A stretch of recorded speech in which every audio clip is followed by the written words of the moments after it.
चिन्तासन्तानहन्तारो यत्पादाम्बुजरेणवः स्वीयानां तान् निजाचार्यान् प्रणमामि मुहुर्मुहुः। यदनुग्रहतो जन्तुः सर्वदुःखातिगो भवेत् तमहं सर्वदा वन्दे श्रीमद्वल्लभनन्दनम्। अज्ञानतिमिरान्धस्य ज्ञानाञ्जनशलाकया चक्षुरुन्मीलितं येन तस्मै श्रीगुरवे नमः। नमामि हृदये शेषे लीलाक्षीराब्धिशायिनं लक्ष्मीसहस्रलीलाभिः सेव्यमानं कलानिधिम्। चतुर्भिश्च चतुर्भिश्च चतुर्भिश्च त्रिभिस्तथा षड्भिर्विराजते योऽसौ पञ्चदा हृदये नमः। करो आराम।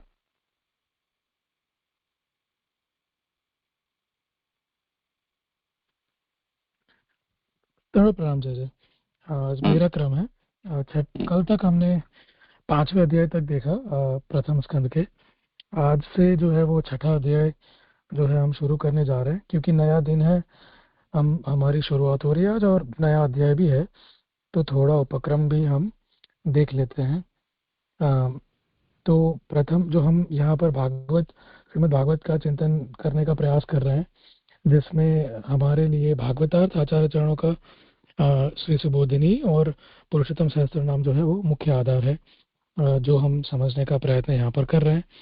उसमें हमने प्रथम स्कंद का स्कंधार्थ मतलब शास्त्रार्थ पहले पूरे समग्र भागवत का देख लिया, स्कंधार्थ भी देख लिया, और हमने प्रथम प्रकरण जो हीनाधिकारी है जिसके 3 अध्याय हैं वो भी हमने देखे, जहाँ पर शौनक आदि जो है वो नैमिषारण्य के क्षेत्र में इकट्ठा होते हैं और उनका प्रसंग चलता है, जहाँ पर वे प्रश्न करते हैं और सामान्य रूप से सूत जी जो है वो उनको उत्तर भी प्रदान करते हैं वहाँ पर प्रश्नों का, किंतु अधिक जिज्ञासा उनकी होती है शौनक आदि की, तो वो अन्य प्रश्न प्रति प्रश्न भी करते हैं, जिससे आगे ये प्रसंग बढ़ता है जो आता है मध्यमाधिकारी प्रकरण के 4, 5वें, 6ठे अध्याय में, जहाँ पर व्यास जी और नारद जी श्रोता और वक्ता हैं, उसका निरूपण इन 3 अध्यायों में है। चौथे अध्याय में जो हमने देखा कि व्यास जी की चिंता जो है वो वहाँ पर झलकती है और नारद जी भगवत कृपा से वहाँ पर पधारते हैं और उनकी चिंता का निवारण करने का प्रयास करते हैं। और वो 5वें अध्याय में जो अभी हमने देखा उसमें हमने ये समझा कि वहाँ पर नारद जी जो है वो भक्ति की महिमा, भगवत कीर्ति का, यश का गान, भगवान के गुणगान, उनका महात्म्य जो है वो एकदम स्पष्ट करते हैं वहाँ पर। और वो प्रसंग में ये भी निरूपण है कि व्यास जी और नारद जी में जो भगवदीयत्व है, वो दोनों श्रोता और वक्ता भगवदीय हैं, वो वहाँ पर जो प्रसंग चलता है उससे वो भी निरूपण वहाँ पर दिखता है।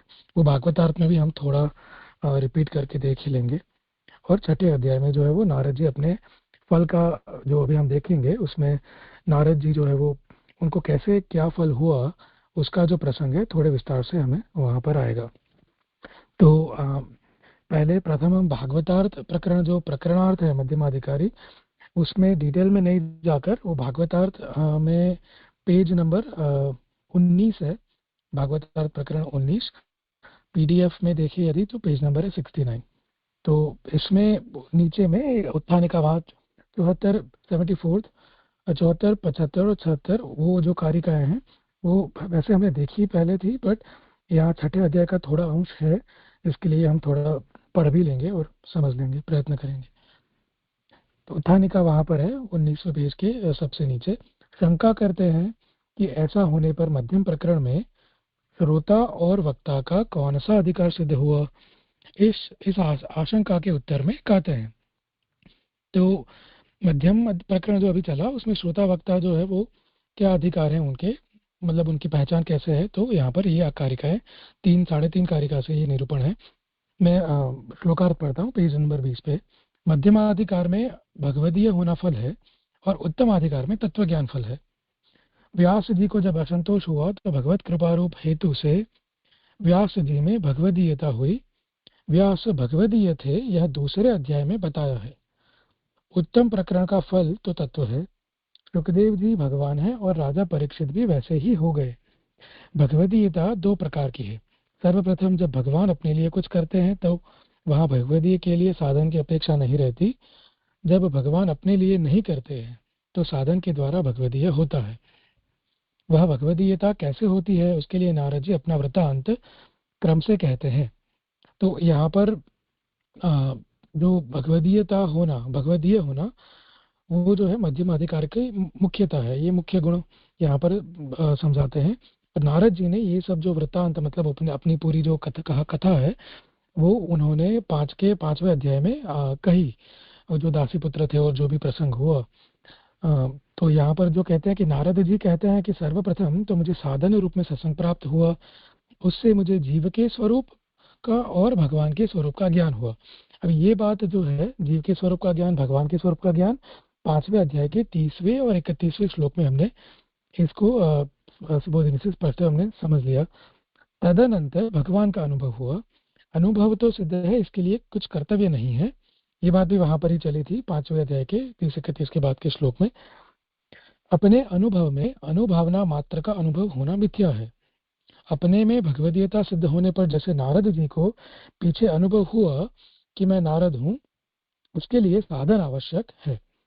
और उन कर्मों का समर्पण भगवान में किया, जो वो साधन है जो 5वें अध्याय के वो 32 से लेके 39 तक के श्लोक में कर्मों का समर्पण कैसे भगवान में करना है उसका पूरा निरूपण वहां हमने ऑलरेडी देख लिया। तो वो जो है वो साधन था नारद जी के लिए, वो उन्होंने किया। उसके बाद जो कहते हैं कि समाधि में भगवान का अनुभव हुआ, फिर भगवान के वचन से ही उनको ज्ञान हुआ। इन्हीं सब का अनुभव पर्यंत का नारद जी ने वर्णन किया।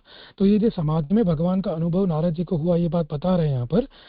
और भगवान के जो वचन है वो सारा जो वृतांत है वो 6ठे अध्याय में आएगा, 17वें श्लोक से पर्यंत ये पूरा प्रसंग वहां पर आता है जो उनको भगवान का अनुभव होता है। अभी आगे एक शंका आ रही है कि जब ऐसी बात है तो ज्ञान विज्ञान के उपदेश में फल तो स्वतः ही हो जाएगा, फिर 6ठे अध्याय की क्या आवश्यकता है।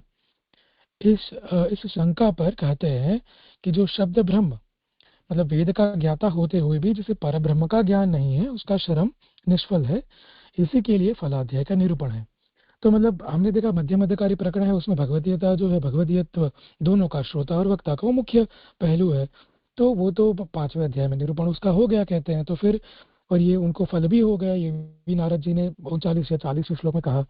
तो फिर वो 6ठे अध्याय की आवश्यकता रहती है क्या? तो वो शंका कर रहे हैं, ऐसी शंका है। उसका समाधान है कि वहां पर जो है वो शब्द ब्रह्म का मतलब जो उनको जीव के स्वरूप का भगवान के स्वरूप का ज्ञान भले हुआ पर परब्रह्म का ज्ञान उनको मतलब साक्षात्कार वैसे नहीं हुआ है।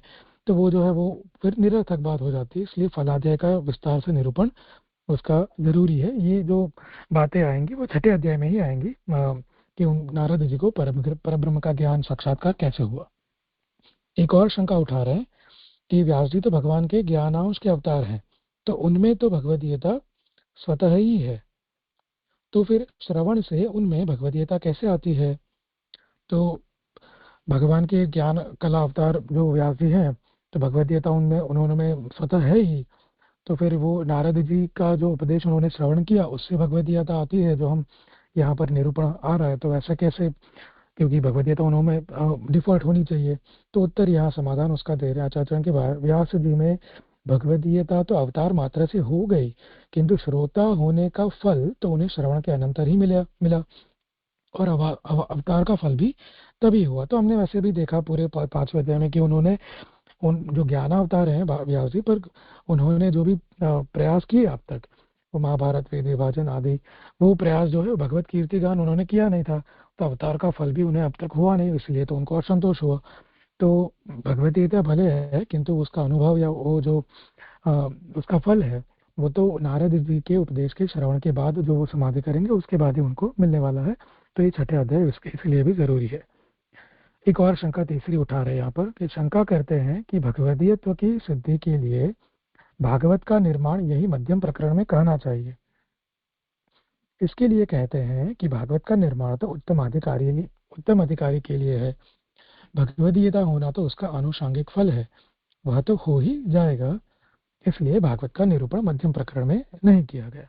तो यहाँ एक और शंका ये है कि भगवदीयत्व होना वो भागवत के निर्माण से शायद होगा। भागवत का निर्माण जब होगा तब, क्योंकि अभी तो भागवत की उत्पत्ति हुई नहीं है, वो प्रसंग उसका चल रहा है। क्योंकि तो ये मध्यम प्रकरण में क्यों नहीं भागवत निर्माण मतलब उत्पत्ति हो गई, तो कहते हैं कि वो तो उत्तम अधिकारी प्रकरण जब आएगा 7वें अध्याय से तब वो आएगा, क्योंकि वो वहां पर जो उत्तम अधिकारी है जो परीक्षित और शुक्र जी, वो है भगवत रूप है, ये भगवदीय है, और वे जो है उत्तम अधिकारी वो भगवत रूप है।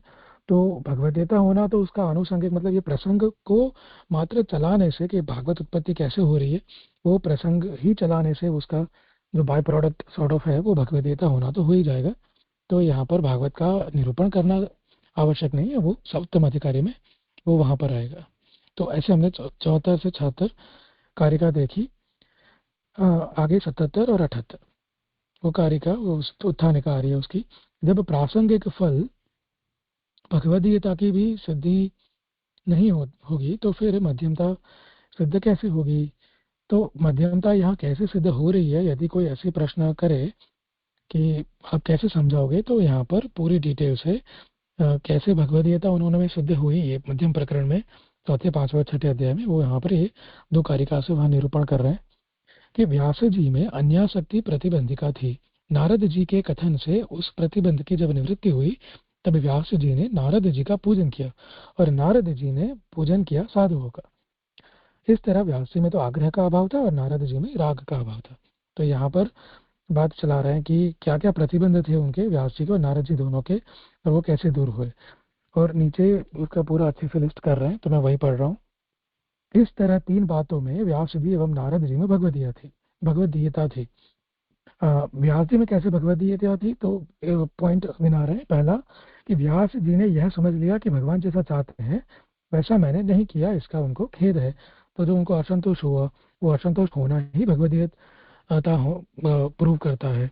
दूसरा है कि जो दूसरा कार्य उन्होंने वक्ता मतलब नारद जी यहाँ पर जो है उनकी पूजा की, तो वो आदर पूजा भाव जो उनका है भक्त में, श्रोता अरे वक्ता में, तो वो। और तीसरा है कि आग्रह का परित्याग किया, मतलब उन्हों को जो आग्रह था अन्य अन्य जो कृति में जो उन्होंने किए वेद विभाजन से महाभारत पर्यंत, वो उनका आग्रह उनका छूटा और उनको पता चला कि भगवत कीर्ति का गान करना ही मुख्य धर्म, मुख्य उनका प्रयोजन होना चाहिए। तो ये जो 3 है इनसे भगवदीयता जो है वो व्यास जी की सिद्ध हुई। और वक्ता जो नारद जी हैं उनमें 3 कारणों से भगवदीयता हुई। तो वो क्या है 3 कारण है वो यहाँ समझा रहे हैं। पहला है कि भगवदियों के साथ मित्रता, दूसरा है साधुओं की पूजा, और तीसरा है कुटुंब माता आदि में अनुराग का अभाव। तो ये कुछ बातें हैं हमने 5वें अध्याय में देख ली कि उनको कैसे वो योगी जन थे जो ब्राह्मण का जो वो सेवा करते थे, तो वो परमहंसों के साथ उनको कैसे सत्संग हुआ और उन्होंने उनकी पूजा भी की है, सेवा की है। और कुटुंब माता आदि में जो अनुराग का अभाव है वो 5वें अध्याय में थोड़ा शायद आया तो है, बट छठे अध्याय में उसका ज्यादा निरूपण है। क्या कर रहे हैं आगे कि कृष्ण वाक्य अर्थात आकाशवाणी के द्वारा नारद जी को मध्यम फल हुआ। अभी यहाँ कृष्ण वाक्य जो है आकाशवाणी वो छठे अध्याय के 21वें श्लोक में आता है, जहाँ पर नारद जी को आकाशवाणी मतलब ठाकुर जी की आज्ञा वहां पर होती है जिसके कारण उनको मध्यम फल होता है। तो अभी एक शंका और उठा रहे हैं कि नारद जी को जब पुनर्जन्म की संभावना थी तो उनमें निकृष्टता क्यों नहीं हुई, मध्यमता क्यों हुई? तो ये शंका ऐसी लग रही है मुझे जैसे कि दासी पुत्र का उनका जन्म था, फिर वो ब्राह्मण की सेवा करते हैं, परमहंस का सत्संग करते हैं, उनको अच्छा ज्ञान तो वहां पर हो ही गया है, तो फिर पुनर्जन्म की संभावना मतलब आगे भी है, उनको दूसरा जन्म होता है। तो छठे अध्याय में आता है कि उनको फिर से ब्रह्मा जी के मानस पुत्र के रूप में अवतरित होना है। तो पुनर्जन्म की संभावना होना थोड़ा उत्तम मतलब अच्छा नहीं है। तो ये आज्ञा कर रहे हैं कि मध्यमता फिर क्यों है, वो निकृष्टता मतलब थोड़ी हीनता होनी चाहिए उस पुनर्जन्म की संभावना के कारण। तो वहां पर उत्तर दे रहे हैं कि उनमें जो है संसारकृत दुख का अभाव था तथा परतंत्रता नहीं थी, विषय आदि से भय भी नहीं था, इसलिए उनमें नारदता मैंने ज्ञान देना फल हुआ और सर्वदा भगवान की स्फूर्ति होना यह अवान्तर फल भी उन्हें प्राप्त हुआ। तो इनका समाधान में ये आज्ञा जो कर रहे हैं वो छठे अध्याय के 33 और 34 ये दोनों श्लोक में ये एकदम स्पष्ट उसका निरूपण है कि नारद जी भले उनका पुनर्जन्म हुआ पर भगवत कृपा उन पे इतनी विशेष थी कि कोई भी संसार का कोई दुख जो है उन्हें स्पर्श न करे, या कोई ऐसी स्वतंत्र वो स्वतंत्र थे, कहीं भी आ जा सकते हैं, विषय और उनसे उनको भय नहीं है, और हमेशा भगवान की स्फूर्ति उनको रहेगी, ऐसा भगवान ही उनको वचन देते हैं। तो इन सब के कारण वो जो है मध्यमता यहाँ पर है, पुनर्जन्म होने के कारण भी कोई निकृष्टता नहीं आती। तो यहाँ तक थोड़ा प्रकरणार्थ है। अभी 79 और 80 था, 79 और 80, ये दो कारिका जो आती है आगे, उसमें थोड़ा जो है वो छठे अध्याय का ज्यादा निरूपण है। तो यहाँ आशंका करते हैं कि मध्यमता की सिद्धि के लिए जैसे नारद जी ने साधन किए, उस तरह व्यास जी के लिए साधन क्यों नहीं कहे। इसके लिए कहते हैं, नात्मवत्करणं युक्तं बोधनं प्रीणनाधरे अविश्वसात् स्वकथनं वारितं नारदेन वै सत्यं तदिति विज्ञानात् स्तुतिस्तस्यात्र पूर्णम।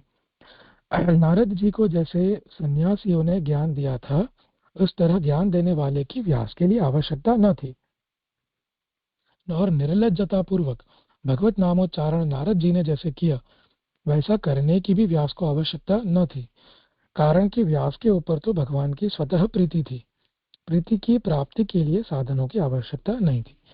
यह समझा रहे कि यहाँ से हमारा बाकी था, पहले हमने ये कारिका नहीं देखी है। तो इसका जो यहाँ पर आगे ये कर रहे हैं आचार्य कि नारद जी को जो परमहंसों का सत्संग हुआ, उनसे उनको ज्ञान हुआ, तो यहाँ पर क्या व्यास जी को ऐसी कोई आवश्यकता नहीं है कि उनको कोई ऐसा सत्संग हो, फिर वो उनके ज्ञान दे और बाद में जाके वो उनको जो है वो प्रीति हो भगवान में। तो ऐसा नहीं है, क्योंकि नारद जी ने तो जो साधन किए, उन्होंने फिर आगे चल के जो है वो लज्जा छोड़ के भगवत नाम उच्चारण स्वतंत्र रूप से जहाँ कहा उन्होंने किया। व्यास जी को ये सब आवश्यकता भी नहीं है साधनों की, क्योंकि वे भगवत ज्ञानावतार होने के कारण वहाँ भगवान की स्वतः प्रीति थी, भगवत कृपा थी उन पर, और प्रीति की प्राप्ति के लिए साधनों की आवश्यकता नहीं थी। मतलब प्रीति तो उनमें है ही भगवान के लिए, किंतु वो थोड़ा राह शायद भटक गए थे, तो वो नारद जी के श्रवण से, मतलब उपदेश से वो फिर यहाँ पर समझ गए कि उनको क्या करना है। तो मतलब जैसे सिद्ध साधन और साध्य साधन होता है, वैसे शायद ऐसा कह सकते हैं कि व्यास जी को सिद्ध साधन है प्रीति का।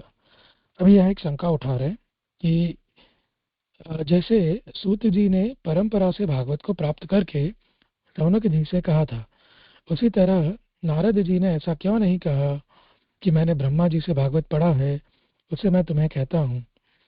परंपरा नहीं बताने का कारण क्या था? मतलब यहाँ ऐसा आगे करके हमने हीनाधिकारी प्रकरण में देखा था कि शौनक जी जो ऋषिगण है वो श्रोता है, सूत जी जो वक्ता है। सूत जी वहां पर आज्ञा कहते हैं पूरी कि मैंने ये भागवत की परंपरा कैसे सुनी, कहाँ से सुनी। तो वहां पर तो ये बताया गया था कि परंपरा क्या थी श्रवण की। यहाँ पर ऐसा कुछ नारद जी ने आज्ञा नहीं करी है मध्यमाधिकारी प्रकरण में, तो ऐसा क्यों नहीं किया? तो उसका समाधान कर रहे हैं कि परंपरा नहीं बताने का कारण यह था कि लोक में परंपरा प्रचलित थी नहीं, इसलिए नारद जी के कहने पर भी व्यास जी को विश्वास नहीं होता। इसलिए नारद जी ने कह दिया कि समाधिना अनुस्मर तद विचेष्टितम, समाधि द्वारा भगवान का अनुस्मरण करो। ऐसा सामान्य वचन नारद जी का इसलिए था कि समाधि में इन्हें मेरी बात सच्ची प्रतीत हो जाएगी, परंपरा कथन की आवश्यकता नहीं है। तो यहाँ पर एक कारण ये बता रहे हैं कि परंपरा बताते भी तो ये परंपरा जो है लोक में प्रचलित ना होने के कारण शायद व्यास जी को संदेह हो सकता था, या इतना आदर या विश्वास शायद ना होता।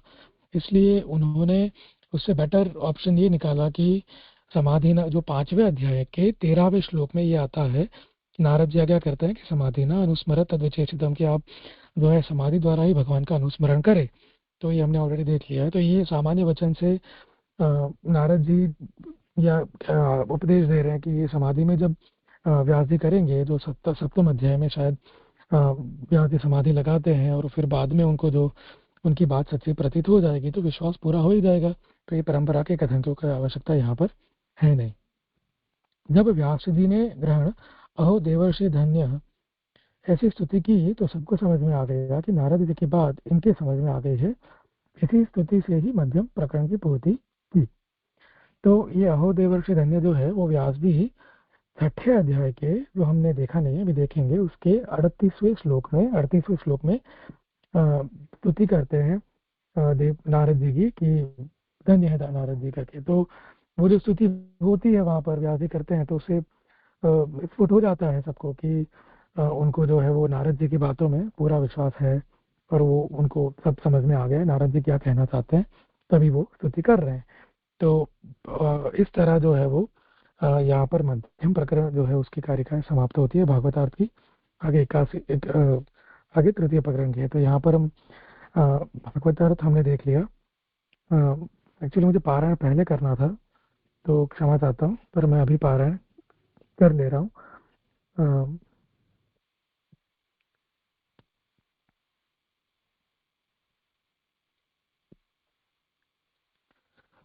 स्कंद एक अध्याय 6 का पारायण पहले श्लोक से। मैं पहला श्लोक है तो सिर्फ वो संस्कृत पढ़ रहा हूँ, बाद में सिर्फ अनुवाद पढ़ूंगा। सूत उवाच एवं निशम्य भगवान देवर्ष जन्म कर्म च भय प्रपच्छम तम ब्रह्मन् व्यास सत्यवती सुतः।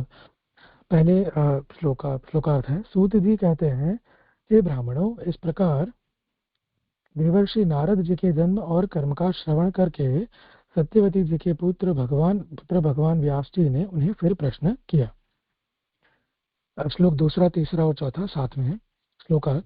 व्यास जी कहते हैं कि आपको विज्ञान का उपदेश देने वाले परम हंसों के अन्यत्र चले जाने पर पहली अवस्था वाले अर्थात बाल्यावस्था वाले वर्तमान आपने क्या किया? हे ब्रह्मा के पुत्र नारद जी, किस जीविका से आगे की अवस्था व्यतीत की और शरीर को, जो दासी से पैदा हुए शरीर को काल प्राप्त होने पर कैसे छोड़ा? हे देवता तथा भक्तों में श्रेष्ठ नारद जी, पूर्व कल्प में जो परम हंसों के द्वारा उपदेश हुआ था उसकी स्मृति को काल ने क्यों नहीं नष्ट किया? क्योंकि यह काल सबको नष्ट करने वाला है। श्लोक 5। नारद जी कहते हैं कि विज्ञान का उपदेश देने वाले परमहंसों के दूर देश में चले आने पर पहली अवस्था में वर्तमान मैंने यह किया, जो आगे कहा जाएगा वह किया। श्लोक 6, 7 और 8 में है। एक ही मैं उसका पुत्र था, ऐसी वह पैदा करने वाली थी। स्त्रियों में मूर्ख तथा दासी होने के कारण काम में लगी रहती थी, इसलिए उसको उपदेश प्राप्त नहीं था। पुत्र होने से उसका स्वाभाविक प्रेम था, दूसरा कोई आश्रय न होने से कारणवश स्नेह था। स्नेह से ही उसके अंतःकरण का बंधन था। वह स्वतंत्र नहीं थी, इसलिए मेरी योग सभा चाहते हुए भी नहीं कर सकती थी, क्योंकि सभी लोग ईश्वर तथा अथवा काल के अधीन हैं, जैसे कठपुतली नचाने वाले के अधीन होती है। मैं 5 वर्ष का बालक दिशा देश एवं काल में अनभिज्ञ माता से होने वाली बाधा न रहने की प्रतीक्षा करता हुआ ब्राह्मणों के आश्रय में रहा। श्लोक 9। जब सब गृहस्थ अपने अपने काम में लग रहे थे, उस समय वह मेरी माता रात्रि में घर से निकली। गाय दूह रही थी कि मार्ग में स्थित काल से प्रेरित सर्प ने पैर का स्पर्श होने पर उसने उस दीन को डस लिया। श्लोक 10। तब मैं माता के मरने को भक्तों का सुख चाहने वाले भगवान का अनुग्रह मानते हुए उत्तर दिशा की ओर चल दिया। श्लोक 11। सस्य आदि से संपन्न देश, बड़े बड़े नगर, छोटे गांव, गायों के स्थान, नमक आदि की खाने, किसानों के खेड़े, अग्निहोत्रियों के स्थान, पुष्प वाटिकाएं, वन एवं उपवन तथा खलिहानों का अतिक्रमण किया। श्लोक 12। जिनकी शाखाएं हाथियों ने तोड़ दी हैं, ऐसे वृक्षों वाले रंग बिरंगे धातुओं से विचित्र दिखने वाले पर्वतों का, अच्छे जल वाले बड़े बड़े जलाशयों का, कमल आदि से युक्त अपने आप बने हुए सरोवरों का, देवालय आदि से युक्त नाना प्रकार के शब्द करने वाले पक्षियों के साथ विशेष रूप से भ्रमण करने वाले भौरों की शोभा से युक्त स्थानों का अतिक्रमण किया। श्लोक 13। नल बांस, सरगंडे, कुश, छेद वाले बांसों से अत्यंत गहन तथा जो सर्प, उल्लू एवं सियारों का आंगन घर ही था, ऐसे अति भयंकर महान वन को अकेले ही जाते हुए मैंने देखा। श्लोक 14, 15 और 16। चलते चलते मेरा शरीर, अंतःकरण और इंद्रियां शिथिल हो गई। मुझे जोर की प्यास और भूख लगी। वहां एक नदी मिली, उसके रद में मैंने स्नान, जलपान और आचमन किया। इससे मेरी थकावट मिट गई। उस निर्जन वन में एक पीपल के नीचे मैं आसन लगाकर बैठ गया। उन महात्माओं से जैसा मैंने सुना था, हृदय में रहने वाले परमात्मा के उसी स्वरूप का मैं मन ही मन ध्यान करने लगा। भक्ति भाव से वशीकृत चित्त द्वारा भगवान के चरण कमलों का ध्यान करते ही भगवत प्राप्ति की उत्कट लालसा से मेरे नेत्रों में आंसू भर आए और धीरे धीरे भगवान प्रकट हो गए। श्लोक 17 और 18। हे व्यास जी, उस समय प्रेम भाव के अत्यंत उद्रेक से मेरा रोम रोम पुलकित हो उठा, हृदय अत्यंत शांत और शीतल हो गया। उस आनंद की बाढ़ में ऐसा डूब गया कि मुझे अपना और दिए वस्तु का भान न रहा। भगवान का वह रूप समस्त शोकों का नाश करने वाला और मन के लिए अत्यंत लुभावना था। सहसा उसे न देख मैं अत्यंत विकल हो गया, दुखित मन वाले की तरह होकर आसन से उठ खड़ा हुआ। श्लोक 19। आविर्भूत भगवत स्वरूप को पुनः देखने की इच्छा से मैंने हृदय में मन को स्थिर किया, जिससे मुझे दर्शन हो जाए, परंतु मानसी मूर्ति को देखता हुआ भी वहां भगवान को न देख सका। जिस प्रकार ज्वर आदि रोग वाला द्राक्ष आदि से अतृप्त सा रहता है, मेरी भी वैसे ही स्थिति हुई। श्लोक 20। इस प्रकार निर्जन वन में दर्शन के लिए यत्न करते हुए मुझे वाणी के अविषय साकार ब्रह्म ने गंभीर और मधुर वाणी से शोक मिटाते हुए की तरह कहा। श्लोक 21। स्नेह से दुखी तुम इस जन्म में और यहाँ मुझे नहीं देख सकते, क्योंकि जिनके राग द्वेष पके नहीं है, ऐसे विघ्न वाले योगियों को मेरे दर्शन कठिनता से होते हैं। श्लोक 22। हे निष्पाप बालक, तुम्हें जो मैंने एक बार दर्शन कराया है, वह मेरे में उत्कट इच्छा उत्पन्न करने के लिए कराया है। मेरी कामना वाला साधक लौकिक कामों को धीरे धीरे छोड़ देता है और साधु भक्त हो जाता है, और मेरी कामना होने पर हृदयस्थ सभी रागादि को छोड़ देता है। श्लोक 23। थोड़े समय की सत्पुरुषों की सेवा से ही मेरे में तुम्हारी बुद्धि दृढ़ हो गई। दोष वाले इस देह को छोड़कर तुम सेवक बन जाओगे। श्लोक 24। मुझे प्राप्त करने का तुम्हारा यह दृढ़ निश्चय कभी नष्ट नहीं होगा।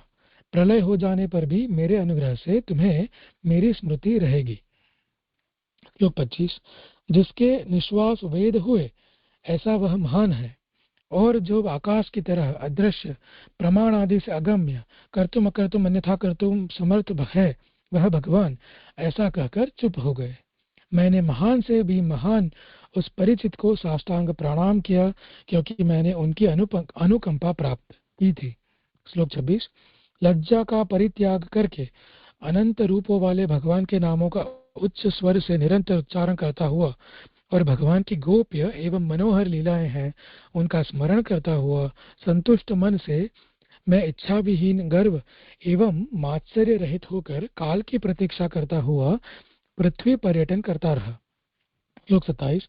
हे ब्रह्म रूप व्यास जी, इस प्रकार कृष्ण में बुद्धि रखने वाले विषयों में अनासक्त शुद्ध अंतःकरण वाले मेरी वर्षा काल में सुदाम पर्वत से होने वाली बिजली की तरह समय आने पर मृत्यु स्पष्ट दिखाई दी। श्लोक 28। मुझे शुद्ध भगवत भक्त पार्षद देह के प्राप्त कराए जाने पर जिसके आरंभक कर्म नष्ट हो गए हैं, ऐसा पंचभूतों से बना हुआ पहला देह गिर गया। श्लोक 19, 30। जब कल्प के अंत में सबको उदर में लेकर भगवान समुद्र के जल में सोते हैं, तब सोने की इच्छा रखने वाले ब्रह्मा जी के नासापुट के श्वास के साथ में भीतर प्रविष्ट हो गया। 1 सहस्त्र चतुर्युगी बीत जाने पर जब ब्रह्मा जगे और उन्होंने सृष्टि उत्पन्न करने की इच्छा की, तब उनके अवयवों तथा इंद्रियों से मरीचि आदि ऋषियों के साथ मैं भी उत्पन्न हो गया। श्लोक 31। जो कर्म करने वाले हैं वे तीन लोक के अथवा ब्रह्मांड के बाहर नहीं जाते।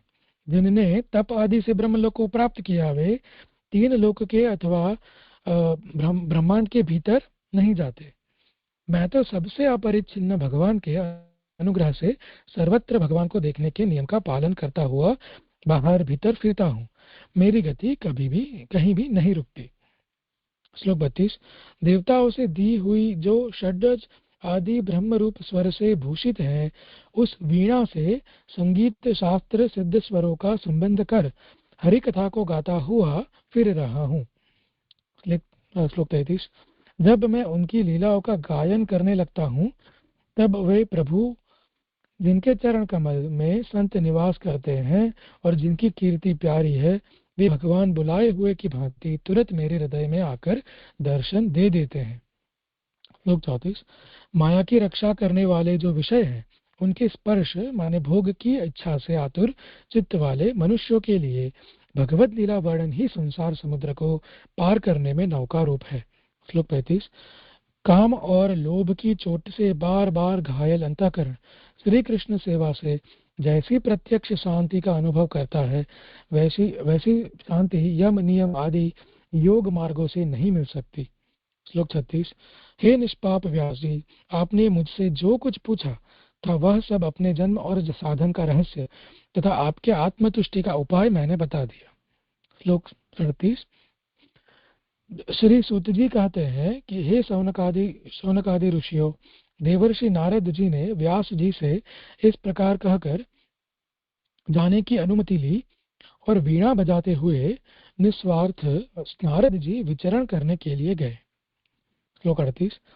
सभी लोग अपना ही सुख चाहते हैं, परंतु नारद जी प्राणी मात्र का सुख चाहते हैं, इसलिए वेद व्यास जी आश्चर्यपूर्वक कहते हैं कि ये नारद जी धन्य है, क्योंकि भगवान की कीर्ति को गाते हुए स्वयं प्रसन्न होते हुए तापत्रय से दुखी जगत को भी वीणा से कीर्तन कर सुख पहुंचाते हैं।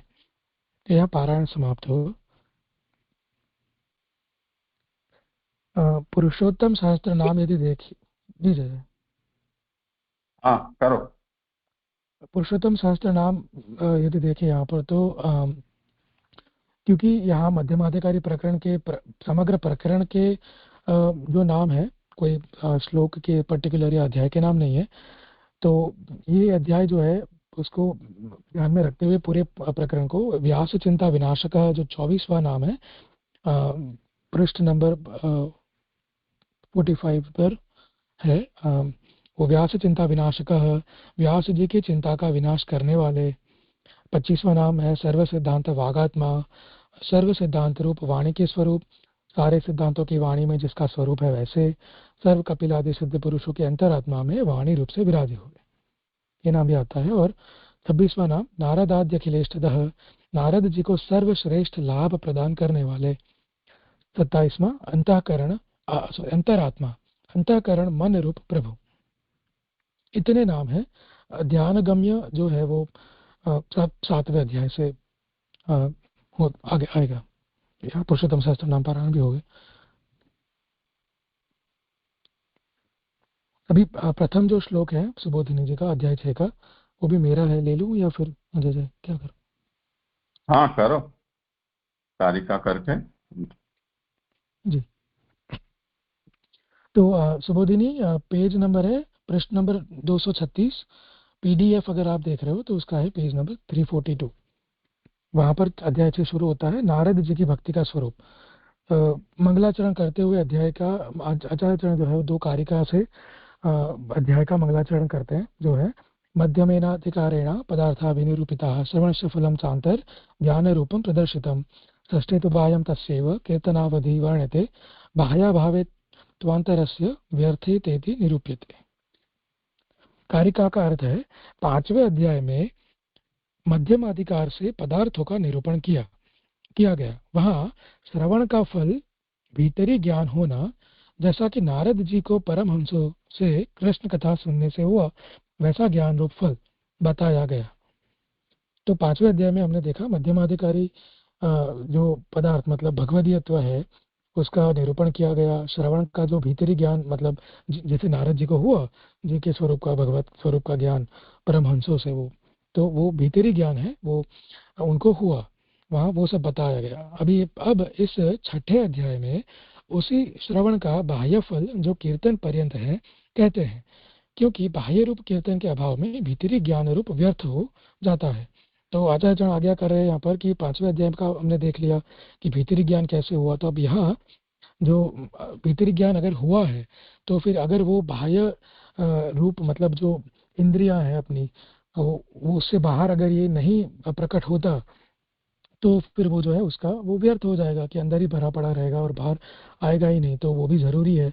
तो उसके लिए जो है वो श्रावण जो हुआ उसका बाह्य फल, वो जो कीर्तन है अपनी इंद्रियों से गाते हैं नारद जी ने, तो वो उस कीर्तन पर्यंत का फल यहाँ पर 6ठे अध्याय में उसका पूरा निरूपण आएगा। अभी जो आभासार्थ आ रहा है वो प्रथम श्लोक जो मेरा है वो मैं ले रहा हूँ। तो प्रथम श्लोक का सुबोधिनी का आभासार्थ है।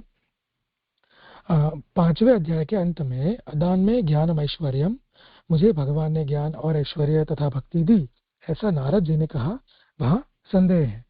तो 5वें अध्याय जो कल ही हमने ये कार्य का अरे श्लोक ये हमने कल ही देखा, 39वां 5वें अध्याय का 39वां श्लोक है, जहाँ नारद जी आज्ञा करते हैं कि मुझे जो है वो भगवान की कृपा से ज्ञान ऐश्वर्य भक्ति जो प्राप्त हुए। तो जो वहां पर वो जो कह रहे हैं उसमें एक संदेह वहाँ उठा रहे हैं, वो आगे अध्याय की संगति के लिए। तो 5वां अध्याय वहां पर जो समाप्त होता है, जहाँ नारद जी आज्ञा करते हैं कि मुझे भगवत कृपा से ये मिला, तो अभी ये 6ठा अध्याय जैसे शुरू हो रहा है, तो वो अध्याय संगति ये आचार्य यहाँ से जोड़ रहे हैं कि वहाँ एक संदेह कर कोई उठाता है। तो संदेह क्या है, तो हम देखते हैं। भगवत चरित्र सुना और अंतर्ज्ञान हुआ, यही निरूपण किया गया है। तो श्रवण से क्या भगवान ने नारद जी को उसी समय ऐश्वर्य दान किया अथवा कालांतर में? तो ये प्रश्न दो कोई अगर पढ़े, तो यदि कोई ये 39वां अध्याय पढ़े, उसका जो लास्ट श्लोक है वहां पर कोई प्रश्न कर सकता है कि नारद जी ने कह दिया कि भगवत कृपा से उनको जो ज्ञान ऐश्वर्य भक्ति मिले, तो वो कैसे हुआ? वो तुरंत हो गया या अगले जन्म में या कोई काल के समय के अवधि के बाद हुआ? ये कैसे? उसकी डिटेल तो वहां पर दी नहीं है। ऐसे नारद जी ने सिर्फ बता दिया कि ऐसे हुआ मुझे भगवत कृपा से, पर वो भगवान ने कैसे कब, वो पूरा विस्तार वहां पर नहीं है। तो उसके अनुरूप कोई मतलब उसके कोई समीक्षा करना चाहे, संदेह उठाना चाहे, तो वो यहाँ पर उठा रहे हैं। श्रोतव्य विषय जो ऐश्वर्य दान रूप है, उसका निरूपण करने वाले नारद जी को हुए फल के कहने के लिए श्रोता को विचार होता है। तो श्रोतव्य विषय माने भगवत श्रवण का जो विषय है यहाँ पर, और ऐश्वर्य आदि जो दान रूप नारद जी को मिले, तो नारद जी यहाँ पर वक्ता है, वो आज्ञा जो कह रहे हैं। तो सुनने वाले जो श्रोता हैं, तो वो नारद जी को जो जो भी फल हुआ, जो भी दान उनको मिला, उसके बारे में कोई ये ऐसा विचार कर सकता है कि ये पूरा जो प्रसंग है वो कैसे चला, कैसे आपको दान हुआ। तो वो जो है यहाँ पर, इसलिए व्यास जी प्रसंग आगे चलाने के लिए पूछते हैं। ये बात जो है सूत जी यहाँ पर कहते हैं। तो पहला श्लोक है। सूत उवाच एवं निशम्य भगवान देवर्षि जन्म कर्म च भूया प्रपच्छत तं ब्रह्मन् व्यास सत्यवती सुतः। श्लोकार्थ है। सूत जी कहते हैं, हे ब्राह्मणों, इस प्रकार देवर्षि नारद जी के जन्म और कर्म का श्रवण करके सत्यवती जी के पुत्र भगवान व्यास जी ने उन्हें फिर प्रश्न किया। सुबोधिनी, व्यास जी नारद जी की बात को यथार्थ रूप में समझते हैं। इसमें हेतु यह है कि व्यास जी भगवान है, इसलिए नारद जी यथार्थ कहते हैं, इस बात को समझाते हैं। तो यहाँ आचार्य चरण जो मूल भागवत श्लोक जो है, इसमें जो भगवान शब्द प्रयोजित है उसका पदार्थ करते हुए आज्ञा कर रहे हैं कि भगवान जो सूत जी ये व्यास जी को क्यों कह रहे हैं, तो आप बताते हैं कि भाई व्यास जी जो है वो भगवान है, इसलिए जो मतलब अवतार है, भगवत रूप है, मतलब तो वहां पर नारद जी ने जो भी आज्ञा करी अब तक वो समझते हैं, उनको यथार्थ उसके सही स्वरूप में नारद जी के उपदेश को समझने वाले हैं, इसलिए व्यास जी को यहाँ पर भगवान ऐसा संबोधन दिया है। नारद जी की बात को असंभव नहीं कह सकते, क्योंकि देवर्षि है। देवर्षि वही बन सकता है जिसके अत्यंत उत्कृष्ट कर्म होते हैं। तो यहाँ मूल श्लोक में यदि हम देखें तो देवर्षि, ऐसे सूत जी ने देवर्षि शब्द का प्रयोग संबोधन देके नारद जी को संबोधित किया है। तो देवर्षि शब्द प्रयोजन उसका पदार्थ करते हुए आचार्य आज्ञा कर रहे हैं कि देवर्षि है नारद जी, तो देवर्षि तो वही बनते हैं जिनके कर्म बड़े अच्छे उत्तम होते हैं। तो देवों के ऋषि होने के कारण वो नारद जी को ऐसी असंभव जो बात है, मतलब ऐसी कोई बात जो इम्पॉसिबल, अशक्य लगे, जो समझ में ना आ सके, वैसी तो बात नारद जी करेंगे नहीं। तो यहाँ पर ऐसे देवर्षि का अर्थ महाप्रभु जी करते हैं। आगे सूत जी ने शौनक के लिए कहा है कि हे ब्राह्मण, आप ब्रह्म रूप है, इसलिए सभी जानते हैं। तो मूल में हम देखें यदि श्लोक में, तो हे ब्राह्मण करके, क्योंकि ये सूत उवाच है, सूत जी जो है शौनक आदि को ये प्रसंग आगे समझा रहे हैं। तो वो शौनक आदि को जो है हे ब्रह्मन करके संबोधित कर रहे हैं। और ब्रह्मन कहने से तात्पर्य आचार्य चरण आज्ञा कर रहे हैं कि ये है कि शौनक आदि ऋषिगण जो है वो ब्रह्म रूप हैं। तो वो भी जानते हैं कि यहाँ क्या प्रसंग क्या बात नारद जी कर रहे हैं। तो वो थोड़ा प्रसंग को ऊपर उठाने के लिए सबको ऐसे संबोधन दिया है, आचार्य चरण ऐसे आज्ञा कर रहे हैं। इस प्रकार नारद जी अपने जन्म कर्म को सुनाकर चुप हो गए। व्यास जी ने समझा कि नारद जी विशेष आदर करने पर ही विशेष बात कहेंगे, इसलिए आदर पूर्वक प्रश्न किया। तो यहाँ पर हम वैसे आया नहीं, पर भूयः प्रपच्छ, वैसे जो अच्छा मूल में प्रयोजन है, अरे शब्द है, तो भूया का अर्थ ऐसे होता है कि फिर से प्रश्न किया, प्रपच्छ। तो आचार्य चरण सुबोधिनी मूल में ऐसे आज्ञा कर रहे हैं कि अ, ऐसा जो क्यों हुआ, तो क्योंकि नारद जी जो है वो इतना जो 39वें श्लोक 5वें अध्याय में हमने देखा, उसके बाद में नारद जी चुप हो गए। नारद जी चुप हो गए तो व्यास जी समझ गए कि भी यदि हम विशेष आदर करेंगे, विशेष प्रश्न प्रति प्रश्न इसका करेंगे, तो ही हमको जो है वो विशेष या उसकी समीक्षा हमें समझने को नारद जी कहेंगे, वरना नारद जी आगे का प्रसंग जो डिटेल है उसकी वो शायद नहीं कहेंगे। इसलिए वहां पर व्यास जी है फिर से प्रपंच वो फिर से आदर पूर्वक प्रश्न कर रहे हैं। नारद जी के भाई मन में यह विचार हुआ कि मेरे कथन में व्यास जी का आदर है या नहीं। इस बात को जानने के लिए नारद जी चुप हो गए। अ, तो नारद जी भी यहाँ चुप इसलिए भी हो गए, तो एक कारण है और है कि नारद जी ने इतने सारे श्लोक वो जो आगे छठे या सातवें श्लोक से चालू होकर 5वें अध्याय के अंत तक उन्होंने जो उपदेश दिए वो दिए तो सही, पर व्यास जी को उसमें विश्वास हो रहा है, आदर हो रहा है या नहीं हो रहा, वो उनको पता नहीं है। तो वो जानने के लिए नारद जी चुप हो गए। अ, और तब भगवत कृपा से देवर्षि बने, इस बात के कहने पर भी व्यास जी ने पुनः प्रश्न किया। तो जो पूरा प्रसंग भगवत कृपा से वो जो नारद जी हैं उनको जो भी दान मिला, वो देवर्षि बने और ज्ञान भक्ति ऐश्वर्य जो उनको मिला, सब कुछ पूरी बात उन्होंने कही। इस बात को कहने पर फिर बाद में जो है व्यास जी पुनः प्रश्न करते हैं। यहाँ तो भगवत कृपा से देवर्षि बने, इसमें जो है भगवत कृपया ऐसे आचार्य चरण सुबोधिनी गद्य में आज्ञा करते हैं, जिसका प्रयोजन जो है मैंने थोड़ा, क्योंकि मुझे यहाँ से इतना स्फुट नहीं हो रहा था, तो फिर गोकुलनाथ जी की टिप्पणी में थोड़ा देखा था, तो मैं वो पढ़ रहा हूँ कि उसमें ऐसे आज्ञा करते हैं कि भगवत कृपा से सब हेतु जो है वो ज्ञापित हो जाते हैं। भगवत कृपा ही सब का कारण है, सब कुछ वहां से ही हासिल होता है भगवत कृपा से। तो वहां पर ऐसा आज्ञा करके मतलब बताना ये चाहते हैं कि जो भी नारद जी ने कहा उसमें भगवत कृपा ही कारणभूत थी। तो इतना सब सुनने के बाद भी व्यास जी पुनः प्रश्न कर रहे हैं, जो दूसरे श्लोक दूसरे तीसरे चौथे में आगे आएगा। पर ये पुनः प्रश्न जो नारद जी कर रहे हैं वो इतना करने के बाद भी कर रहे हैं। और ये जो लास्ट लाइन है, अ, व्यास जी बिना प्रयोजन के नहीं पूछते क्योंकि वे सत्यवती के पुत्र हैं। तो यहाँ सत्यवती स्वतः जो मूल श्लोक भागवत प्रथम श्लोक जो है यहाँ, उसमें प्रयोजन उसका आचार्य चरण समझा रहे हैं कि यहाँ पर व्यास जी को सत्यवती सुतः जो फिर से प्रश्न किया, उसके लिए यहाँ सत्यवती सुतः ऐसा क्यों कहा। तो ये यहाँ लास्ट लाइन जो है वो ये समझा रहे हैं कि व्यास जी ने जो प्रश्न किया, अभी ये जो यहाँ पर मुझे थोड़ा संदेह भी है, क्योंकि लास्ट लाइन जो ये है व्यास जी बिना प्रयोजन के नहीं पूछते, तो वो मुझे इतना स्फुट नहीं हुआ, क्योंकि बिना प्रयोजन के नहीं पूछते तो वहां पर थोड़ा ऐसा लग रहा है कि व्यास जी ने जो पूछा है वो सही पूछा है, मतलब सही पूछा है, किंतु उसका प्रयोजन है। जबकि हम मूल देखें तो आचार्य चरणों ने अनति प्रयोजनम पृच्छति ऐसा कुछ शब्द प्रयोजन किया है, जिसका मतलब जैसे मुझे समझ में आया मैं बोल रहा हूँ, फिर कोई क्षति हो तो प्लीज कोई करेक्ट करिएगा। आचार्य चरण ये आज्ञा कर रहे हैं कि सत्यवती सुत भागवत जो कार है वो क्यों कह रहे हैं व्यास जी को।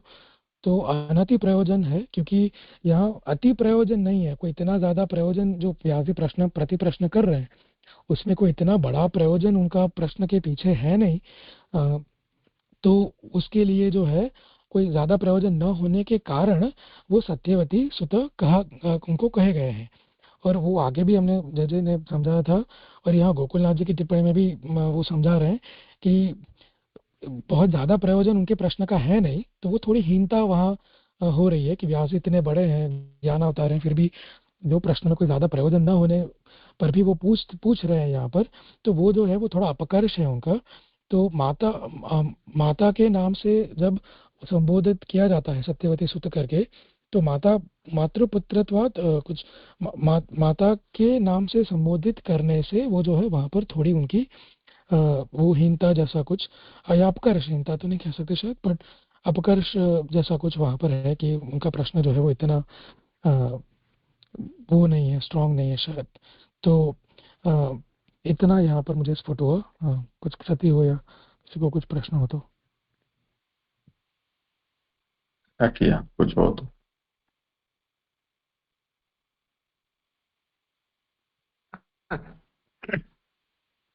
ये प्रथम श्लोक की आखिरी लाइन में, तब भगवत कृपा से देवर्षि बने, आपने जो समझाया, लेकिन इसकी संगति नहीं लगी।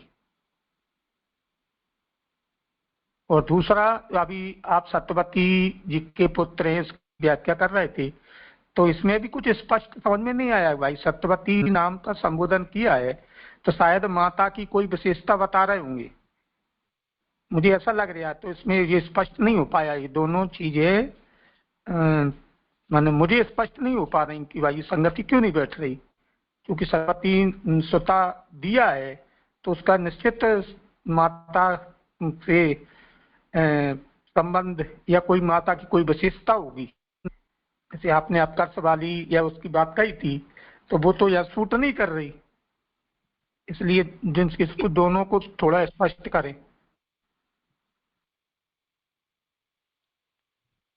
जी हाँ, एक्चुअली जो ये भगवत कृपा से देवर्षि बने, फिर यहाँ पर फुल स्टॉप है ना, तो एक्चुअली वो मुझे फुल स्टॉप भी नहीं लग रहा थोड़ा, क्योंकि वो पूरा वाक्य लग रहा है कि तब भगवत कृपा से देवर्षि बने। इस बात के कहने पर भी व्यास जी ने पुनः प्रश्न किया। तो वो संगति मुझे भी ऐसा कल पढ़ते हुए लगा, इसलिए मैंने मूल को थोड़ा देखा था। क्योंकि यहाँ जो बात कर रहे हैं कि पूरी बात नारद जी ने करी, पूरा प्रसंग किया, उसके बाद जब तक वो दासी पुत्र से लेकर देवर्षि होना, वो पूरा प्रसंग वहां पर आया ना कि वो कैसे मतलब हीन योनि में उनका जन्म हुआ दासी पुत्र से, और फिर सेवा से संग आगे चल के वो देवर्षि बने। तो वो पूरा प्रसंग वो इतना कह दिया, उसके बाद फिर व्यास जी पुनः प्रश्न कर रहे हैं। तो बस वहां पर यही बात है कि इतना कहने पर भी व्यास जी ने पुनः प्रश्न किया है। मतलब ऐसा लग रहा है कि चलिए मेरी समझ है थोड़ी कि व्यास जी ने जो प्रश्न किया पुनः प्रश्न, वो थोड़ा इतना कहने पर भी आप प्रश्न कर रहे हो, उस टाइप का थोड़ा यहाँ आरोप लग रहा हो, ऐसा लग रहा है। और वो सत्यवती सूत्र जो है वो तो शायद आई थिंक जय ने भी आगे बहुत पहले करी भी थी। और यहाँ यदि हम गोकुलनाथ जी की टिप्पणी देखें ना, तो उसमें ऐसा है कि तथा च सत्यवती सुता इति हेतु तथा च मातृपुत्रत्वात् उक्तमपि न ज्ञातवान इति भाव। मेरी संस्कृत इतनी स्ट्रांग नहीं है, किंतु ऐसा यहाँ लग रहा है कि मातृपुत्र कहने से जो है वो उनको न ज्ञातवान, मतलब इतना कुछ समझ में नहीं आ रहा है, व्यास जी को समझ में नहीं आ रहा है, ऐसा कुछ भाव है।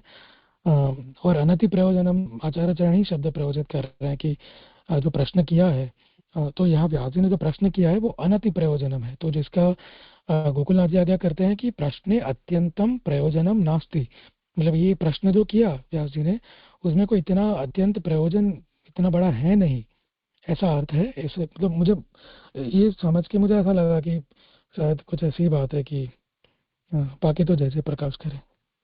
नहीं ठीक है, यही बात है। ये विषय आगे कह चुके हैं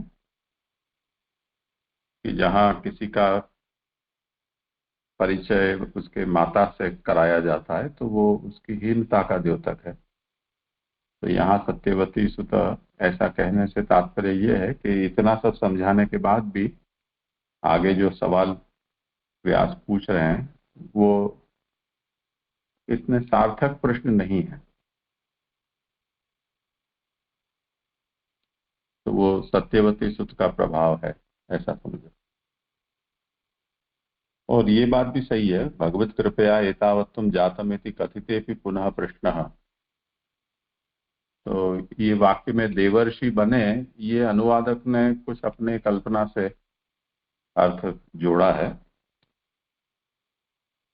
तो उन्होंने वहां वाक्य को तोड़ दिया है, भगवत कृपया एतावत्तुम जातम, फिर उन्होंने पूर्ण विराम मान लिया है, और इति कथिते भी पुनः प्रश्न उसको नया वाक्य माना है। तो ऐसा नहीं है। महाप्रभु ये आज्ञा करना चाहते हैं कि ये सब जो हुआ है वो भगवान भगवान की कृपा से इतना फल प्राप्त हुआ है। इतना कह देने के बाद भी फिर से उन्होंने प्रश्न किया। तो अनुवाद में आपको सुधारना हो तो इतना कर सकते हैं कि तब भगवत कृपा से इतना फल हुआ। इस बात के कहने पर भी व्यास जी ने पुनः प्रश्न किया।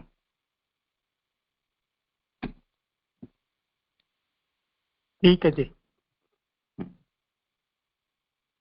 और व्यास जी बिना प्रयोजन के नहीं पूछते, क्योंकि वे सत्यवती के पुत्र हैं। उसको भी सुधार लेना चाहिए कि व्यास जी ने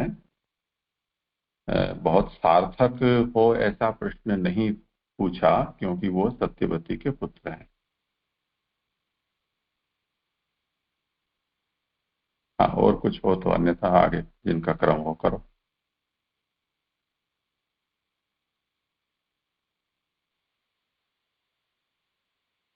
एक प्रश्न आगे मतलब किसका क्रम है?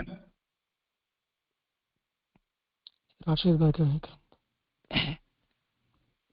हाँ। जैसे एक प्रश्न यहाँ पर, प्रश्न तो नहीं किंतु ये जो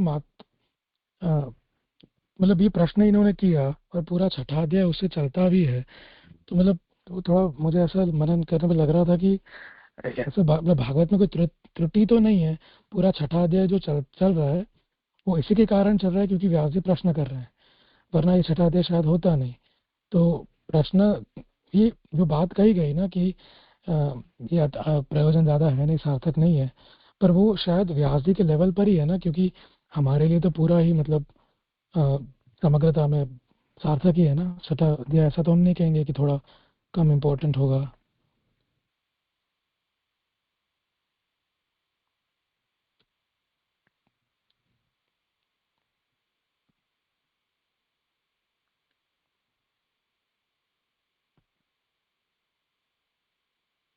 हाँ, तो यहाँ व्यास के संदर्भ से ही कहा जा रहा है। मूल मुद्दा क्या है कि व्यास जी का जो अपरितोष, उसका कारण और उसका समाधान ये 5वें अध्याय में संपन्न हो जा रहा है।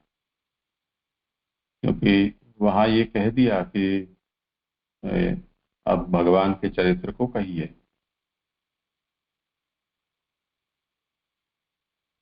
तो यही तो मुख्य बात थी। अब वो बात पूरी हो गई, उसके बाद फिर व्यास जी ऐसे ही, तो ये टाइम पास जैसी बातें हैं। जैसे हम जी इलाज के लिए जाएं, कोई बीमार आदमी डॉक्टर के पास, उसका जो भी एग्जामिनेशन हो जाए, टेस्ट हो जाए, निदान हो जाए, दवाई दे दी, तो बात खत्म हो गई। अब उसके बाद भी कोई पेशेंट बैठकर और डॉक्टर के साथ चर्चा कर रहा है, और वो भी ऐसी उलूल जुलूल बातें कि अच्छा आपने सुबह क्या चाय पी थी, नाश्ता में क्या खाया था, कितने बजे उठे थे, अब आगे दिन में क्या करोगे। तो ये सब कोई इतनी प्रसंगोचित बात नहीं है। इतने गंभीर प्रसंग पर जो इकट्ठे हुए हैं और इतने बड़े काम के लिए जो इकट्ठे हुए हैं, उनके लिए।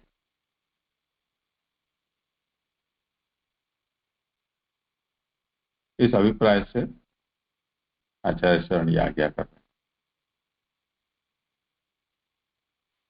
जी जी स्फुट हुआ। प्रणाम जी। हैं।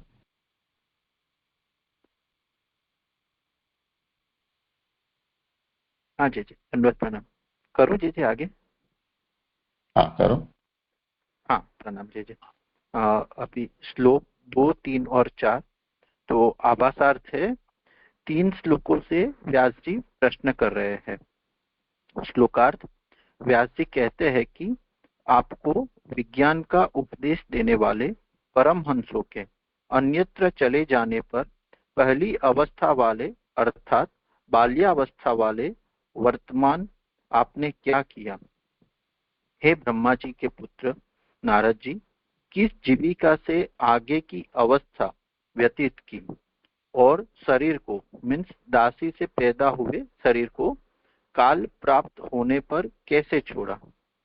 हे देवता तथा भक्तों में श्रेष्ठ नारद जी, पूर्व कल्प में जो परमहंसों के द्वारा उपदेश हुआ था उसकी स्मृति को काल ने क्यों नष्ट नहीं किया? क्योंकि यह काल सबको नष्ट करने वाला है। सुबोधनी जी, तो व्यास जी ने कार्य, शरीर त्याग और ज्ञान का नाश न होना ये पूछा। जो व्यास जी ने 3 प्रश्न पूछे उसका हेडिंग कह रहे हैं कि एक कार्य के रिलेटेड, एक शरीर त्याग और एक ज्ञान का नाश न हुआ, उनकी जो स्मृति का नाश न हुआ, ऐसे 3 प्रश्न पूछे। उसका अर्थ कर रहे, आपने फिर क्या कार्य किया पहला, फिर कैसे शरीर को छोड़ा और पूर्व जन्म के ज्ञान का नाश क्यों नहीं हुआ। उसका और थोड़ा विवेचन कर रहे कि ऐसे प्रश्न क्यों पूछे। पहला कि आपने क्या कार्य किया, तो ब्रह्मवेत्ता को कुछ कर्तव्य नहीं रहता, तो इसलिए आपने ये प्रश्न पूछा कि आपने फिर क्या कार्य किया। यहाँ पे जे मेरे को थोड़ा इसमें संदेह हुआ था, इसलिए मैंने गुजराती में पढ़ा था। तो उसमें जो 2 नंबर का प्रश्न है कैसे शरीर को छोड़ा, तो उसके लिए उसके बाद का आ रहा है, इसलिए उस योग के द्वारा शरीर का त्याग कर मोक्ष प्राप्त करना चाहिए। और तीसरा है जो ज्ञान का नाश, तो उसके लिए आया कि काल का अतिक्रमण नहीं हो सकता। तो मतलब आपके ज्ञान का नाश काल के अतिक्रमण से भी क्यों नहीं हुआ। तो इस वजह से आप श्री ने ये 3 प्रश्न पूछे। तो यहाँ ये इतना अंश है वो ये इन श्लोकों की उत्थानिका है, उसके बाद अच्छा, मूल विषय व्याख्या है वो आरंभ हो रही है। हाँ जी। तो यहाँ अतः तक के 3 प्रश्न किए, इतना जो है वो उत्थानिका।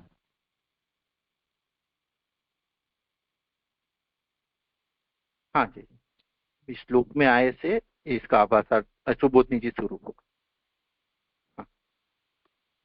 तो इस प्रकार से जो 3 प्रश्न किए वो हमने देखे। अभी सुबोधनी जी में आ रहा है कि श्लोक में जो स्वयं यह पद आया है वो इस समय के नारद जी के स्वरूप को बताने वाला है। मतलब अभी व्यास जी नारद जी का यह जो अभी का जो स्वरूप है नारद जी का, उसको रेफरेंस में लेके नारद जी को संबोधन कर रहे हैं। स्वयंभू मतलब ब्रह्मा जी के पुत्र। हे नारद जी, आपने किस जीविका से आगे की अवस्था को व्यतीत किया, यह पहला प्रश्न है। मतलब शरीर को छोड़ने का जब समय प्राप्त हुआ तो आपने योगादि में किस प्रकार को अपनाया। यहाँ श्लोक में आया च पुनः अर्थ में है, अर्थात फिर आपने शरीर को कैसे छोड़ा, मतलब किस प्रकार से छोड़ा।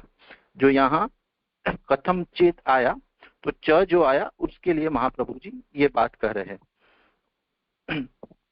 और काल के प्राप्त होने पर छोड़ा अथवा पहले ही छोड़ा। व्यास जी की बुद्धि में नारद जी का पूर्व शरीर आ गया।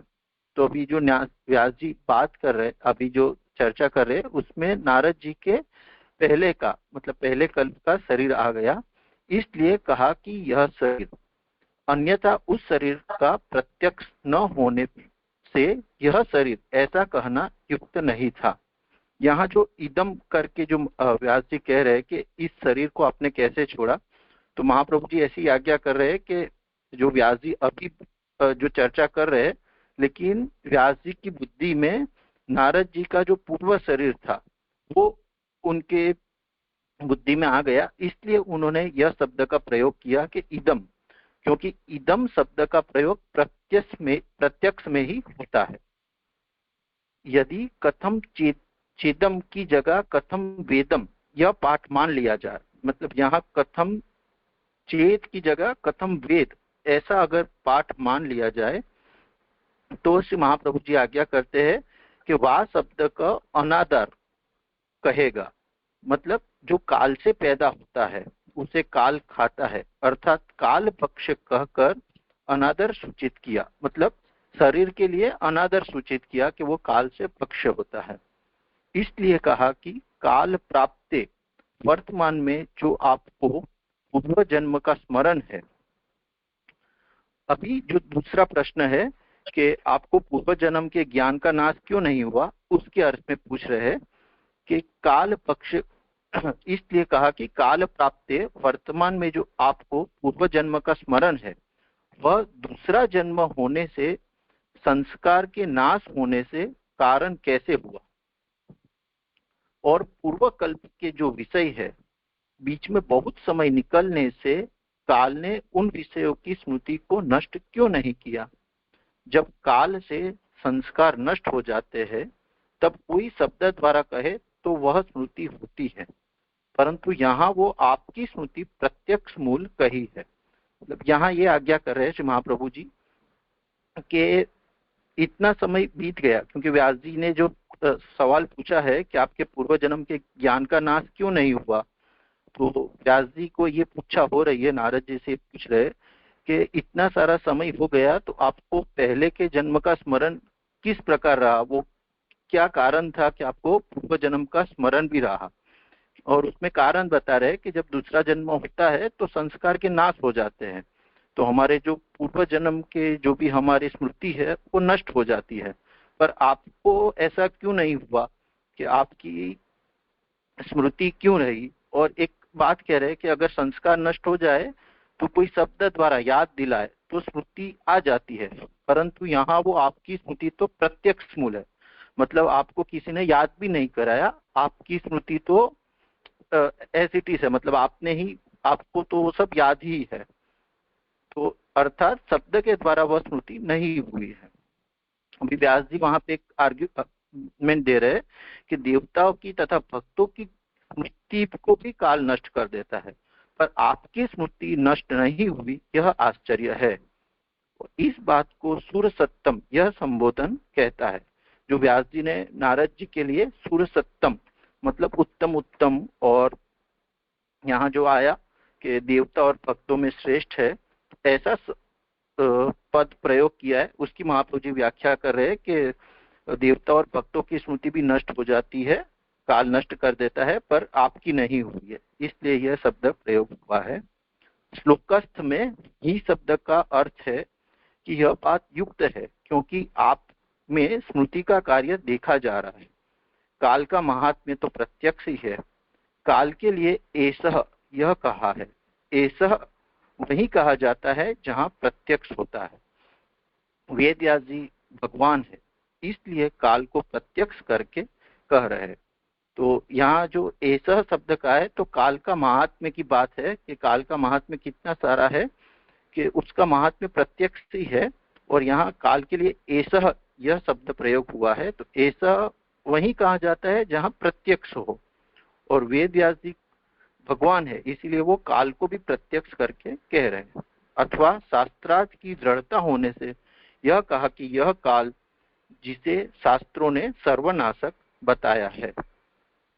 तो यहाँ मतलब यह काल को मतलब शास्त्र में भी ऐसा कहा है कि उसको सर्वनाशक बताया, तो जो यहाँ स्मृति रही है वो कैसे रही। तो इस तरह से ये 2, 3 और 4 का सुबोधनी जी का संपन्न हुआ। धन्यवाद प्रणाम जी जी। इसी 236 पेज पे जो दूसरी लाइन है कि काल के उन्होंने शरीर कैसे छोड़ा, कि काल के प्राप्त होने पर छोड़ा अथवा पहले ही छोड़ा।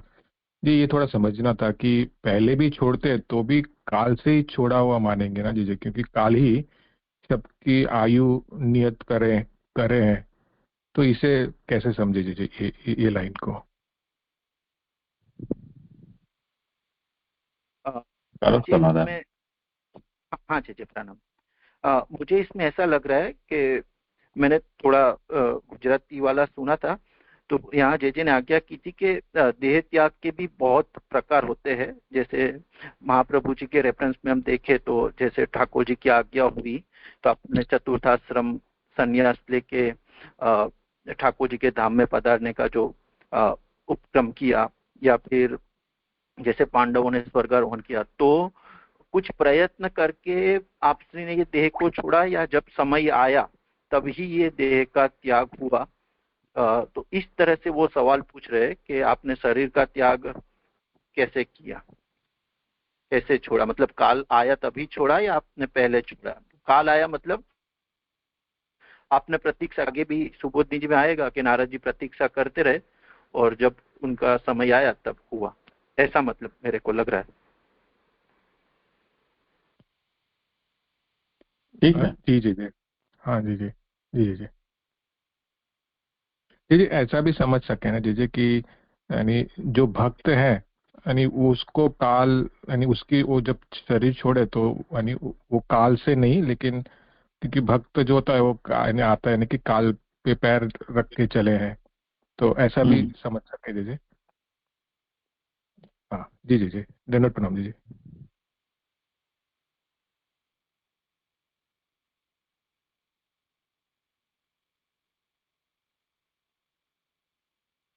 करो आगे। हाँ जी जी। अभी 5वें श्लोक का आभासार्थ है। तुमने परमहंसों के चले जाने पर क्या किया? एक मिनट, एक हाँ, मैं एक प्रश्न जरा पूछ लूं। यहाँ पे ये जो बात आई ना कि वेद व्यास जी भगवान हैं, इसीलिए काल को प्रत्यक्ष करके कह रहे हैं, अथवा साक्षात की दृढ़ता होने से यह कहा है कि काल जो जिसे शास्त्रों में सर्वनाशक बताया है, तो ये प्रत्यक्ष करके कह रहे हैं, यानी कि जो काल का स्वरूप है वो जान के उन्होंने ऐसा बोला कि भाई ऐसा काल है, फिर भी आपकी स्मृति कैसे एज इट इज रही, उसी के सेंस में है ना, वो थोड़ा स्पष्ट करना था, वो सेंस में ही बात आ रही है ना। मुझे इसमें ऐसा लग रहा है कि आगे जो आया ना कि इदम शरीर, मतलब आपने यह शरीर को कैसे छोड़ा, तो श्री महाप्रभु जी आगे जो कह रहे हैं ना, पहली दूसरी चौथी या 5वीं लाइन में, उस शरीर के प्रत्यक्ष न होने पर यह शरीर कहना युक्त नहीं था। तो व्यास जी को वो प्रत्यक्ष हो रहा है नारद जी के पूर्व का भी, इसलिए आपने इस शरीर को ऐसा शब्द किया, नहीं तो उस शरीर को कहते कि जो पूर्व कल्प में था। तो नारद जी को ये प्रत्यक्ष हो रहा है, सॉरी, व्यास जी को ये प्रत्यक्ष हो रहा है नारद जी के जो पूर्व कल्प के जन्म है तभी, इसलिए नारद जी भगवान है, इसलिए वो प्रत्यक्ष कर रहे हैं। और उनको ये भी आइडिया है कि जो काल को शास्त्र में सर्वनाशक बताया है, तो इसलिए मुझे ऐसा लग रहा है कि प्रत्यक्ष करके कहा। यानी आप जी ऐसा ने कह रहे हो प्रथम श्लोक में इस बात को कहा ना कि एवं निशम्य भगवान देवर्षेर जन्म कर्म च। भगवान व्यास जी ने उनको फिर से प्रश्न किया, यहाँ व्यास को भगवान कहा है, तो भगवान होने से भगवान के सामने तो सभी कुछ प्रत्यक्ष होता है, इसलिए यहाँ भी काल एष सर्व निराकृति ही, इसमें यह काल, ऐसे उंगली से काल को दिखाते हुए नारद जी को व्यास पूछ रहे हैं, तो मानो काल उनको प्रत्यक्ष हो,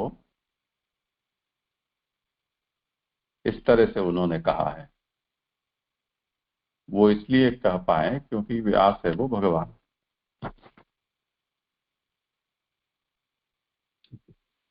जी जी स्पष्ट। जी जी जी। तो ये सिर्फ वही रेफरेंस में ना कि जे जो ये जो बोल उन्होंने बताया राजेश भाई ने कि उस तरीके से कि भाई ये जो प्रत्यक्ष काल है, तो फिर उनको इस तरीके से उनका जो पूर्व जन्म में जो शरीर है उसका उसका भान हो रहा है, या तो वो दिख रहा है, ऐसे समझना। या काल का ये जो स्वरूप है, तो आप उसे भी कैसे पार करके आपकी स्मृति कैसे रही, वो कौन से रेफरेंस में है वो जरा। नहीं, ऐसे नहीं, ये जितने भी प्रश्न हैं उसमें जैसे स्मृति को आप नहीं, मतलब स्मृति नहीं हुई, काल तो ऐसा है कि सबकी स्मृति को नष्ट कर देता है।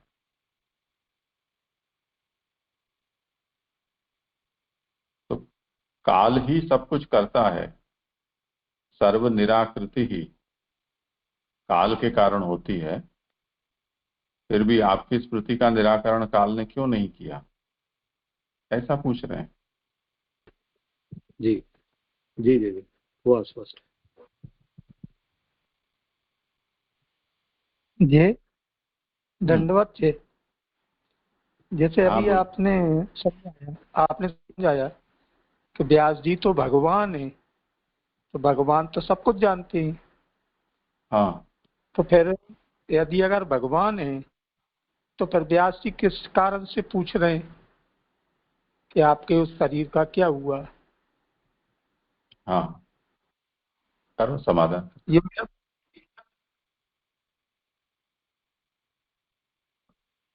मुझे उसमें ऐसा लग रहा है कि जैसे हमने अभी अभी भागवतार्थ में देखा कि व्यास जी को जब समाधि हुई और तब जब उनको भागवत जी हुआ तब उनमें भगवदीयता सिद्ध हुई।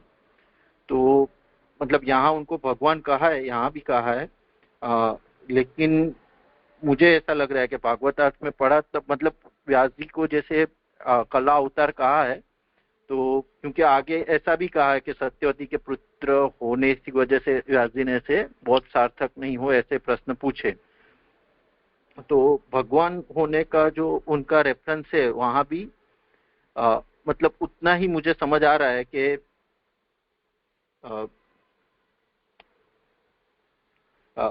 तो आगे जाके उनका स्वरूप है तब उनको भगवान कहेंगे, लेकिन जहां जहां पे उनकी ऐसी मतलब उनसे ऐसे सामर्थ्य से प्रश्न पूछे गए तो उतना काल में हमको उनको भगवान समझना चाहिए, मतलब क्योंकि ये लीला है ऐसा मुझे लग रहा है, हर एक काल में तो वो प्रत्यक्ष नहीं होगा। नहीं, ये नहीं यूं मान सकती हैं पर कि वहां पर महाप्रभु जी कह रहे हैं कि आखिरकार तो सत्यवती के पुत्र है ना, जितना नारद जी ने समझा दिया उतने में ही समझ जाना चाहिए था, लेकिन वो सत्यवती के पुत्र हैं इसलिए दोबारा प्रश्न कर रहे हैं। और अभी जहाँ बात आई कि वो भगवान है, सब कुछ जानते हैं, काल प्रत्यक्ष है, तो फिर मेरा प्रश्न बना, तो फिर अगर भगवान है तो फिर क्यों पूछा, फिर क्यों पूछ रहे हैं नारद जी से? मतलब इतना क्वेश्चन था। भगवान है ऐसा भी महाप्रभु जी ही आज्ञा कर रहे हैं ना, और मतलब यहाँ भी व्यास जी भगवान है इसलिए काल को प्रत्यक्ष करके कह रहे हैं, वो भी महाप्रभु जी आज्ञा कर रहे हैं। मूल में तो हमको ये जो श्लोक है 2, 3, 4 उसमें तो ऐसा दिख नहीं रहा है कि व्यास जी भगवान है, तो हम महाप्रभु जी भागवत जी के गुटा प्रकट कर रहे हैं, तो यहाँ भी महाप्रभु जी कह रहे हैं ना, इसलिए उनको काल को प्रत्यक्ष करके देखा। दोनों हाँ सब बराबर, दोनों वाक्य हाँ, यहाँ पे भी महाप्रभु जी ही कह रहे हैं तो वेद व्यास जी भगवान है इसलिए काल को प्रत्यक्ष करके कह रहे हैं, बात ठीक है। अब मेरा प्रश्न ये आया तो फिर ये प्रसंग आगे क्यों गया? देखिए इसमें ऐसा है, जो अनुवादक हैं मूल में अपने पास जो शब्द है वो भगवत्वात् कालम साक्षात कृत्वा आह एषः इति। व्यास जी काल को साक्षात्कार कर कर ये कह रहे हैं कि काल तो सबका निराकरण कर देता है, आपकी स्मृति का निराकरण उसने क्यों नहीं किया। उसमें हेतु दिया है भगवत्वात्। अब ये हेतु काल के साथ जुड़ेगा या व्यास के साथ जुड़ेगा, इसमें विचार है।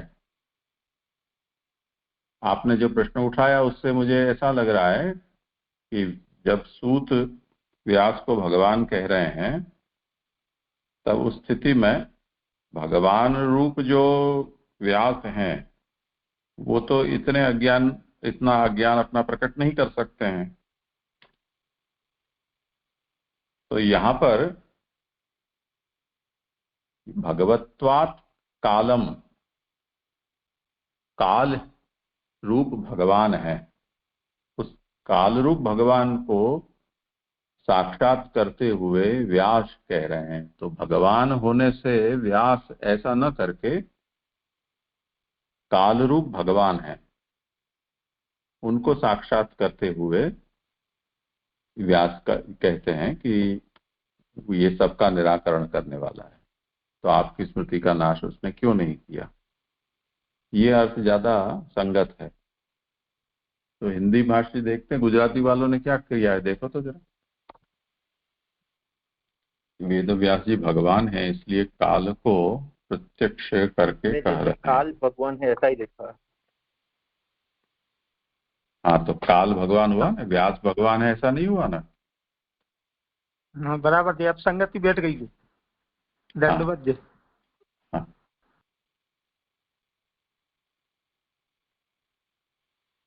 तो वेद व्यास जी की जगह काल कर दो।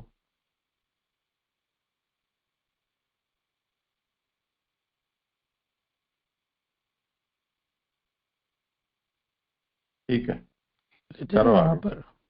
यहाँ पर जो ये प्रश्न उठा, तो ये पहले श्लोक में भी ये प्रश्न कोई उठा सकता है कि अगर संबोधन किया व्यास जी को भगवान से, वहां पर तो आचार्य भी आज्ञा करते कि वे भगवान है क्योंकि संबोधन ही है।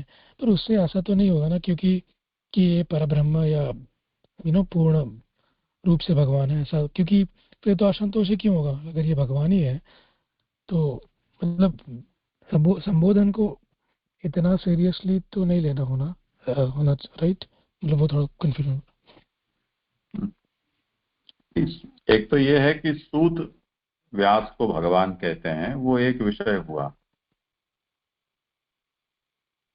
और व्यास के वचन की व्याख्या करते हुए आचार्य चरण उनको भगवान कहें, तो ये तो एक पूरा प्रसंग बदल जाता है। इसलिए उसमें हमें ये विचार करना पड़ा कि विरोध न हो परस्पर।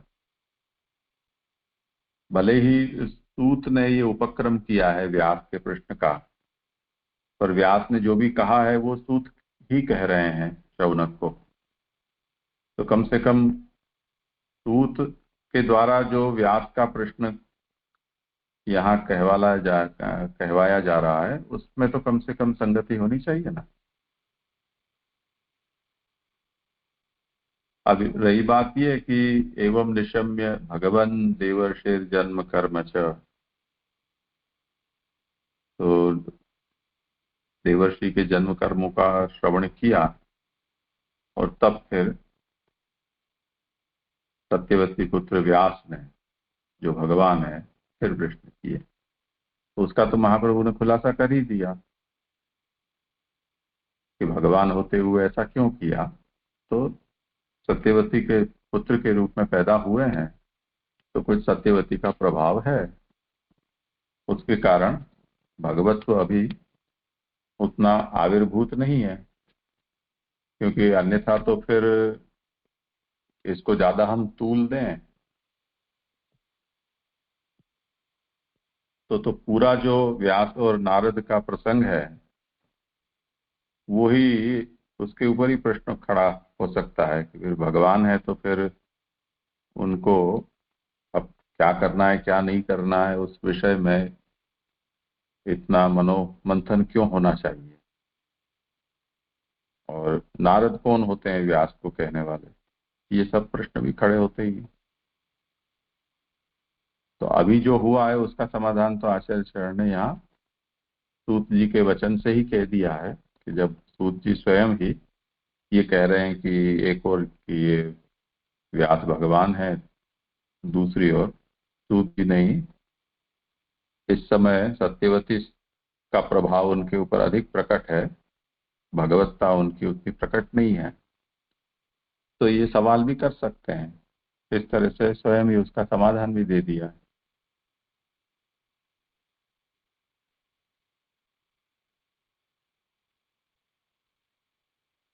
ये स्पष्ट हुआ। अच्छा प्रणाम। करो आगे। हाँ जी। हाँ, अभी 5वें श्लोक का आभासार्थ है।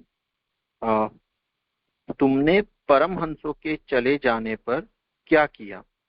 इस वेद व्यास जी के प्रश्न का उत्तर देते हुए नारद जी भिक्षु भी प्रवसिते से लेकर एवं कृष्ण मतेर ब्रह्मन तक कहते हैं। मतलब ये 5वें श्लोक से लेकर 27वें श्लोक तक व्यास जी के पहले प्रश्न का उत्तर आ रहा है कि वो परमहंसों के चले जाने पर आपसी ने क्या किया। अभी नारद जी उनका उत्तर दे रहे हैं। नारद उवाच, नारद जी कहते हैं कि विज्ञान का उपदेश देने वाले परमहंसों के दूर देश में चले जाने पर पहली अवस्था में वर्तमान मैंने यह किया, जो आगे कहा जाएगा वह किया। सुबोधिनी जी, ब्रह्मज्ञानियों को भी भगवान के लिए प्रयत्न करना चाहिए और भगवान का साक्षात्कार होने पर उनकी आज्ञा का पालन तथा उनकी प्रीति के लिए गुणों का अनुवाद वर्णन करना चाहिए।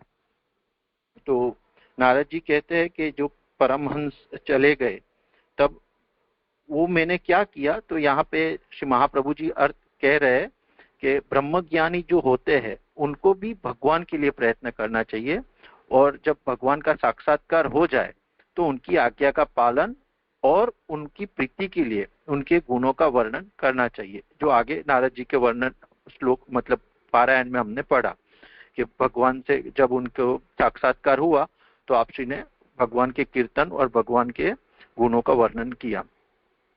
क्योंकि क्या ठीक है और क्या ठीक नहीं है उसका निश्चय उसी से होता है। श्लोकस्थ एतत् पद का आश्रय जो मैं आगे कह रहा हूं वही किया। तो यहाँ 5वां श्लोक संपूर्ण होता है, पर जे क्योंकि क्या ठीक है और क्या ठीक नहीं है उसका निश्चय उसी से होता है, ये मुझे थोड़ा मालूम नहीं पड़ा। हाँ, ये मूल में तो कहीं नहीं है, अनुवादक ने कुछ जोड़ा है, देख लेते हैं टिप्पणी में या कहीं कुछ हो तो। नारदस्य अनुवादस्य भिक्षुभित्ते के अनुवादस्य प्रियः सर्वे यत् पृष्टं तत्सर्वमनेन अवधृतमिति संतोषः।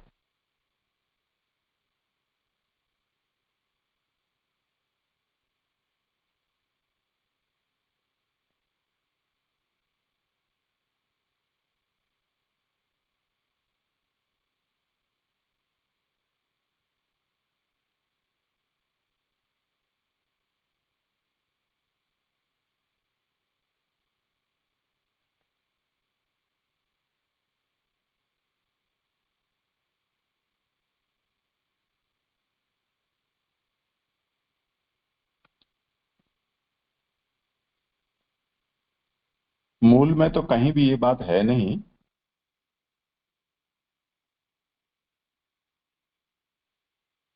किसी प्राचीन व्याख्याकारों ने भी ऐसा कुछ लिखा नहीं है, पर जो समझाना चाह रहे हैं उसको लिखा है तो थोड़ी अक्ल चलानी चाहिए कि क्या कहना चाह रहे हैं। ब्रह्मज्ञानियों को भी भगवान के लिए यत्न करना चाहिए और भगवान का साक्षात्कार होने पर उनकी आज्ञा का पालन तथा उनकी प्रीति के लिए गुणानुवाद करना चाहिए।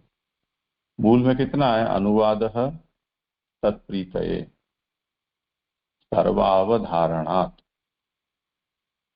एतद् इति वक्ष्यमाणम्। तो भिक्षुभिर्प्रवसिते विज्ञानादेष्टृभिर्मम विज्ञानादेष्टृभिः भिक्षुभिः प्रवसिते। मुझे ज्ञान कर देने वाले जो भिक्षु थे उनके चले जाने पर मम वर्तमानो वयस्य, मैं जो रह गया था वो एतद अकार्षम, ऐसा मैंने किया। एतद का मतलब है वक्ष्यमाणम, यानी 6ठे श्लोक से मैं जो अब आगे कहूंगा मैंने क्या किया वो मैंने किया। अनुवादः तत्प्रीतये, यानी जो प्रश्न किया है उस प्रश्न का उन्होंने अनुवाद किया है। क्योंकि व्यास जी ने पूछा ना, भिक्षुभिर प्रव्रसिते विज्ञानादेशुभिः तव वर्तमानो वयस्यादि ततः किमर करो भवान। तो वो पूरा का पूरा प्रश्न नारद जी ने फिर से बोला है कि तुमने मुझसे ये पूछा कि मुझे उपदेश करने वाले जो परमहंस भिक्षु थे वो चले गए, तब मैंने क्या किया, तो मैंने ये किया। तो ये पूरे प्रश्न का उन्होंने अनुवाद किया है, और अनुवाद करने का कारण ये है तत्प्रीतये, यानी पूछने वाले के प्रश्न को हम उत्तर देने वाला फिर से रिपीट करे और उसके बाद उसका उत्तर दे तो उसको अच्छा लगता है, क्या उसने मेरे प्रश्न को ध्यान से सुना। और सर्वावधारणात् दूसरा हेतु ये दिया। सर्वावधारणात् का मतलब है कि प्रश्नकर्ता के प्रश्न को उत्तरदाता ने अच्छी तरह से उसकी अवधारणा की, यानी उसको अच्छी तरह से समझा है।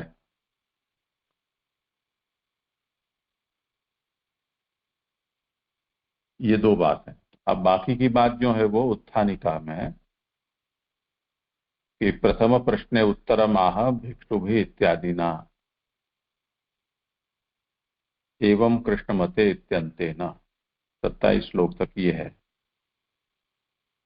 ब्रह्मविदोपि भगवदर्थम यत्नः कर्तव्यो। नारद जी को ब्रह्मज्ञान सिद्ध हो गया है, फिर भी जिसे ब्रह्मज्ञान सिद्ध हो गया हो उसे भी भगवत प्राप्ति के लिए यत्न करना चाहिए। अब यत्न का क्या स्वरूप है वो तो आगे जो उन्होंने किया उससे आएगा।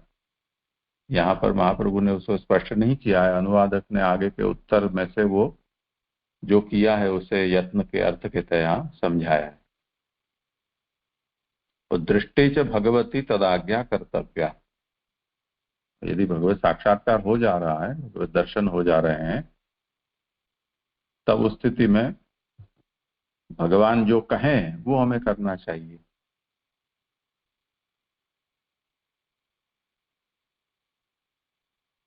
ये बात नारद जी कह रहे हैं। अब इसमें उन्होंने जो अनुवाद तत्प्रीतये सर्वावधारणात्, इसका मतलब इन्होंने ये किया है कि अनुवाद का मतलब गुणानुवाद, पर ऐसा इसका अर्थ नहीं है। ये थोड़ी धांधली में अर्थ कर दिया हो ऐसा लग रहा है। अनुवाद का मतलब है प्रश्न का रिपीटिशन। तो उत्तर देते समय नारद जी ने व्यास के प्रश्न को फिर से दोहराया है, वो इस बात के लिए कि व्यास के प्रश्न को उन्होंने अच्छी तरह से सुना है, समझा भी है, और व्यास के ऊपर प्रेम होने से या व्यास को उनके ऊपर प्रीति हो उसके लिए उन्होंने उसे दोहरा दिया।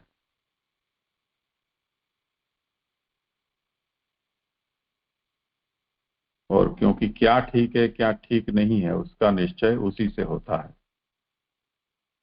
तो अगर ये बात उनको लिखनी है तो इसका मतलब हमें ऐसा समझना होगा कि जब हम किसी की बात को सुने उसके बाद उसको दोहराएं उसके सामने और फिर हम अपना ओपिनियन दें, तब यथार्थ निर्णय हो सकता है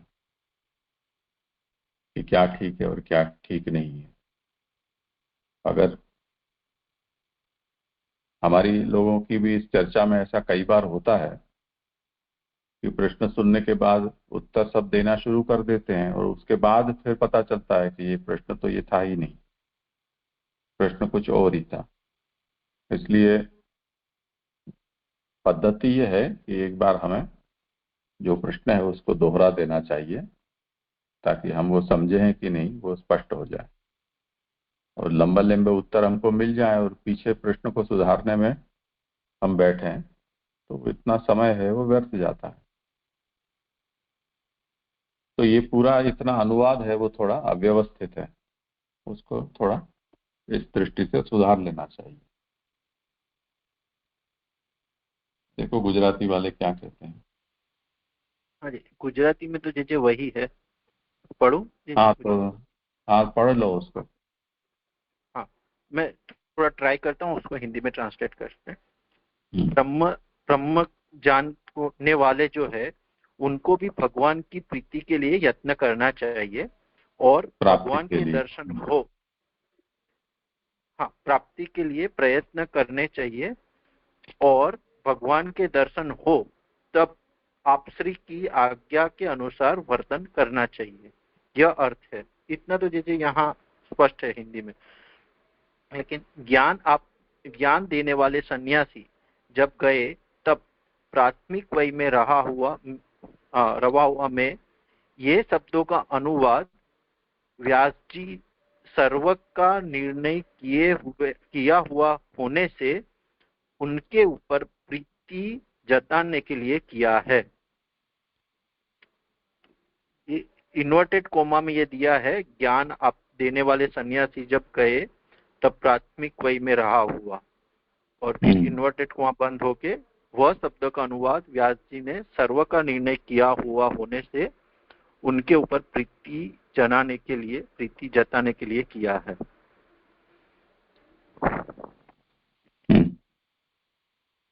हाँ, ये श्री गोकुलनाथ जी अभी मैंने देखा, ये टिप्पणी भी ऐसे ही तरह से ही आज्ञा कर रहे हैं। नारद कृतानुवादस्य भिक्षुभिः इत्यस्य प्रयोजनम आहु तत्प्रीतये इति। नारद ने पूरे प्रश्न को दोहराया, उसका प्रयोजन तत्प्रीतये,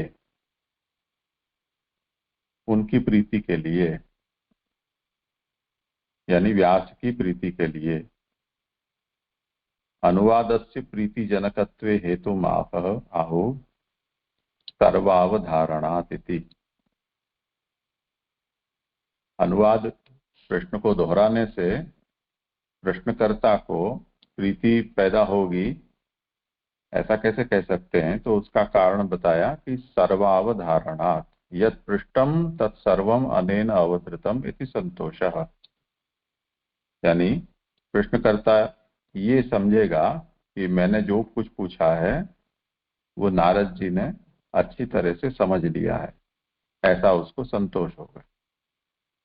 तो उस संतोष से उत्तरदाता यानी प्रश्नकर्ता है उसकी प्रीति होगी उत्तरदाता के प्रति। इस तरह से इसको समझना है। सब लोग अपने अपने ढंग से इसको सुधार लें। जी जी।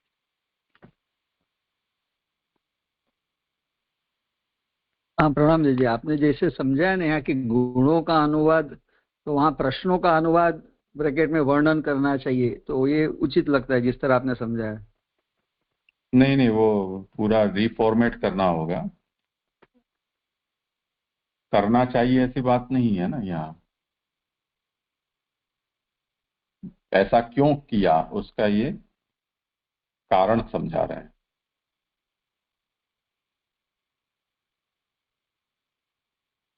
और क्या ठीक है क्या ठीक नहीं है ये सब यहाँ इसका कोई मतलब नहीं।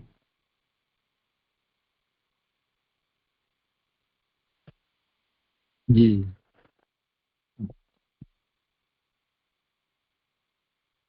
ठीक है, आज समय हुआ है, यहाँ विराम।